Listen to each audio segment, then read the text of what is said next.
Assalamualaikum warahmatullahi wabarakatuh. Saya Rofi Rizanida akan mempresentasikan tentang konsep dasar dan perkembangan manajemen modern. Yang pertama ini apa itu manajemen? Manajemen memiliki arti, yaitu yang pertama memimpin, mengusahakan, mengendalikan, mengurus, serta mengelola. Lalu menurut etimologis yaitu suatu seni melaksanakan serta mengatur. Secara ilmu disebut sebagai bagian dari disiplin ilmu yang mengenalkan serta mengajarkan tentang proses untuk mendapatkan tujuan yang diinginkan, baik itu tujuan perusahaan maupun tujuan pribadi. Lalu ada pengertian menurut para ahli. Yang pertama ini ada Dr. Andes Oil yang yaitu manajemen adalah seni dan ilmu perencanaan, pengorganisasian, penyusunan, pengarahan, dan pengawasan dari sumber daya manusia untuk mencapai tujuan yang telah ditetapkan. Lalu yang kedua ada William H. Newman. Manajemen ini fungsi yang berhubungan dengan memperoleh hasil tertentu melalui orang lain. Yang ketiga adalah Rank Persiagian, yaitu suatu bidang usaha yang bergerak dalam bidang jasa pelayanan dan dikelola oleh para tenaga ahli yang terlatih dan berpengalaman. Lalu ada menurut Profesor Eiji Oikawa, yaitu manajemen adalah perencanaan, pengimplementasian, dan pengendalian kegiatan termasuk sistem pembuatan barang yang dilakukan oleh organisasi dengan menetapkan sasaran tujuannya dahulu sesuai dengan kondisi lingkungan yang berubah. Lalu yang kedua ada konsep manajemen modern. Yang pertama ada planning, yaitu suatu proses perencanaan pengembangan tujuan serta memilih serangkaian tindakan untuk mencapai tujuan tersebut. Lalu yang kedua ada organizing, yaitu proses di mana karyawan dan pekerjanya saling dihubungkan untuk mencapai tujuan perusahaan. Yang ketiga ada staffing, yaitu proses memastikan bahwa karyawan yang kompeten dapat dipilih dan dikembangkan serta diberi imbalan. Yang keempat ada leading, yaitu proses memotivasi individu agar mereka dapat bekerja sukarela, harmonis, dan mencapai tujuan perusahaan. Yang terakhir ada controlling, yaitu suatu proses untuk memastikan adanya kinerja yang efisien dalam pencapaian tujuan perusahaan. Lalu ada sejarah apa itu manajemen modern. Yang pertama adalah manajemen pada periode ini ditandai dengan sudah dipelajari ilmu sebagai ilmu yang punya dasar logika ilmiah, sehingga banyak melibatkan ahli manajemen maupun ahli ekonomi untuk melakukan penelitian tentang manajemen dan menghasilkan berbagai teori. Sejarah teori modern ini yang pertama ada awal ilmu eksakta, yaitu ilmu yang mempelajari setiap bentuk eksistensi yang ada hubungan eratnya dengan alam, seperti misalkan fisika, kimia, dan biologi. Lalu yang kedua itu ilmu yang mempelajari seluruh gejala manusia dan eksistensinya dalam setiap aspek kehidupan, seperti ekonomi, psikologi, dan hukum. Ini ilmu sosial.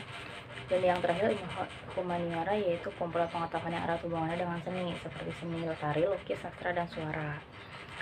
Lalu ilmu manajemen merupakan salah satu ilmu sosial berkembang tahun 1800-an dengan aliran atau teori klasik yang pertama kali muncul. Berkembangnya ini melalui banyak tokoh dan pandangan, sehingga masih memunculkan ketidakpuasan bagi sekelompok orang. Maka karena ketidakpuasan itu muncullah teori baru, yaitu neoklasik, dan seiring perkembangannya juga perubahan serba cepat, praktis, dan efisien, muncullah kembali aliran, yaitu aliran manajemen modern. Perkembangannya yaitu prosesnya nggak sadarnya dilihat dari 5 sisi, yaitu dominan, aliran yang muncul karena adanya aliran lain. Kedua, divergensi, yaitu aliran dimana ketiga aliran berkembang sendiri tanpa memanfaatkan pandangan aliran lain. Yang ketiga, konvergensi, yaitu menempelkan aliran dalam bentuk yang sama sehingga batas aliran menjadi kabur. Lalu ada sintesis, pengembangan menyeluruh yang lebih bersifat integritas dalam aliran-aliran lain. Proliferasi, yaitu bentuk pengembangan teori manajemen dengan munculnya teori-teori manajemen yang baru dan memusatkan perhatian kepada satu permasalahan manajemen tertentu. Lalu di bawahnya ini ada hal ini dapat dilihat bagaimana perusahaan-perusahaan Jepang dan perusahaan besar lainnya di belahan dunia berhasil berkembang karena keahlian dan pengalaman manajer serta keseluruhan pengetahuan baru serta sistem produk. Adanya inovasi yang terus-menerus sebenarnya merupakan inisiatif dan dari individual dan interaksi dalam kelompok, sehingga perubahan yang terjadi merupakan hasil dari pengalaman, penyatuan, diskusi, dialog, dan yang menciptakan pengetahuan baru.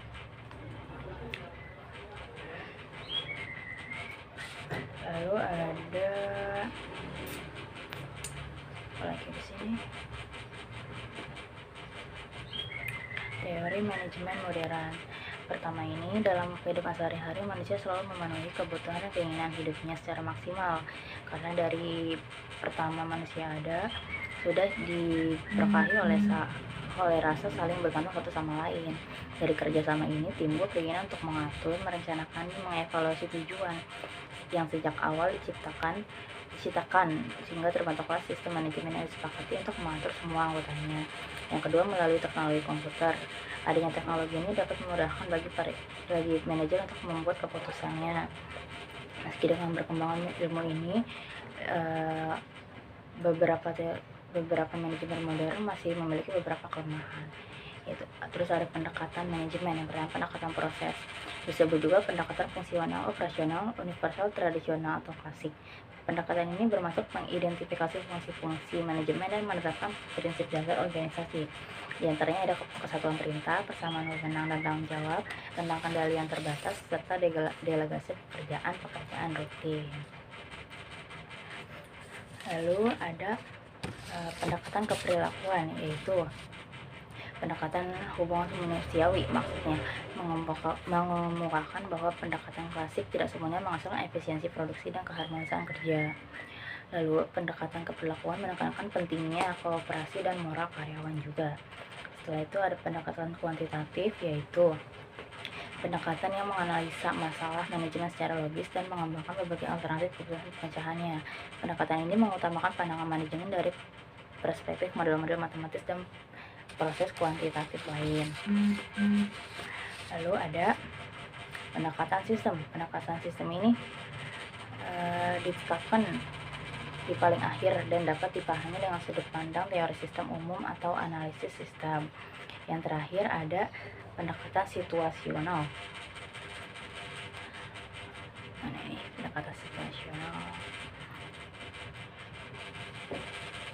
Yaitu pendekatan yang muncul karena ketidakpuasan atas tanggapan keuniversalan dan kebutuhan memasukkan berbagai variabel ke lingkungan ke dalam teori praktik manajemen. Pendekatan ini juga mengarahkan ke pencapaian tujuan organisasi. Ada 3 komponen pokok dalam pendekatan ini, yaitu lingkungan, konsep-konsep, teknik-teknik manajemen, dan hubungan kontingensi antara keduanya. Ya, seperti itu. Lalu ada pendekatan manajemen modern. Yang pertama adalah teori perilaku. Teori perilaku ini ditandai oleh 3 kelompok, yaitu individu per individu, antar kelompok sosial, dan antar kelompok sosial sendiri. Pokok pikiran yang dikemukakan oleh penganut ini adalah yang pertama, organisasi sebagai suatu keseluruhan dan pendekatan manajemen individual untuk pengawasan. Yang kedua, pendekatan motivasional untuk menghasilkan komitmen pekerja tergarap sesuai tujuan organisasi. Yang ketiga, manajemen harus sistematik dan pendekatan individual harus dipertimbangkan secara hati-hati. Yang terakhir, manajemen tidak dapat dipandang sebagai suatu proses teknik secara ketat.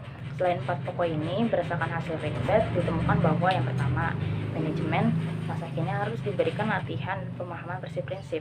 Yang kedua, organisasi harus menjalankan iklim yang mendatangkan kesempatan bagi karyawan untuk memuaskan seluruh kebutuhan. Lalu ada unsur manusia ini faktor kunci penentu sukses atau kegagalan pencapaian tujuan organisasi. Lalu yang keempat, ada komitmen dapat dikembangkan melalui partisipasi dan keterlibatan karyawan itu sendiri. Pola-pola pengawasan dan manajemen positif yang menyeluruh mengenai karyawan dan reaksi mereka terhadap pekerjaan. Lalu ada teori kuantitatif. Teori ini memfokuskan perhitungan manajemen didasarkan atas perhitungan-perhitungan yang dapat dipertanggungjawabkan keilmiahannya. Dalam setiap pemecahan masalah harus terlebih dahulu diketahui masalahnya. Apakah itu melakukan kegiatan riset ilmiah, operasional, teknik ilmiah seperti kegiatan penganggaran modal, manajemen aliran kas, pengembangan strategi produksi, perencanaan program, pengembangan sumber daya, dan sebagainya. Pendekatan ini juga dikenal sebagai pendekatan sains atau ilmu manajemen. Biasanya dilaksanakan dengan prosedur merumuskan masalah, menyusun model matematik, mendapatkan penyelesaian dari model, menganalisis model atau hasil yang diperoleh, menetapkan pengawasan atas hasil-hasil tersebut, yang kelima mengadakan barang. Yang 5, menentukan implementasi kegiatan. Prinsip manajemen yang pertama adalah manajemen tidak dipandang sebagai suatu proses teknik secara ketat.